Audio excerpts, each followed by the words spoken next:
Isang linggo bago ang State of the Nation address ni Pangulong Duterte, binigyan siya ng bagsak na grado ng ilang mambabatas mula sa oposisyon. Partikular nilang pinuna ang kanyang kampanya kontra droga. Bakibalita tayo kay Jam Sisante. Binira ng ilang mambabatas na dumalo sa So-Ano-Na Forum ang gyera kontra droga ng Administrasyong Duterte.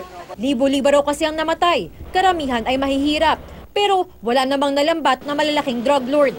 Ang grade ko dun sa first year ng Duterte administration is 3 out of 10. Dahil unang-una pinatay niya yung mga Pilipino Presidente siya, hindi niya dapat ginagawa yun. The sheer weight of the extrajudicial killings, the sheer weight of the sexism and misogyny, the sheer weight of the lying that has been going on various fronts ay naitataboy kahit yung ilang mabubuting nangyari nitong unang taon.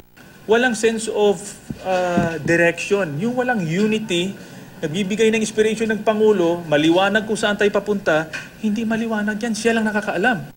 Kahit maganda pa rin daw ang ating ekonomiya, maaari raw itong mapasama sa rami ng di umano'y pang-aabuso sa karapatang pantao.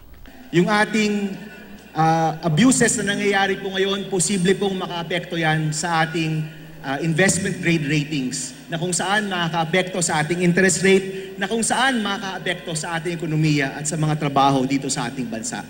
Marami rin daw hindi natupad sa mga pangako ni Duterte, gaya ng pagwaksi sa sistemang kontraktualisasyon. Wala pang reaksyon ng Malacanang sa mga pahayag sa forum ng mga mambabatas na pawang taga-oposisyon.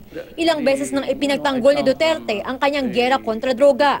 Wala raw siya nakikitang mali sa pagpatay sa mga adik na naninira raw ng kinabukasan ng kabataan.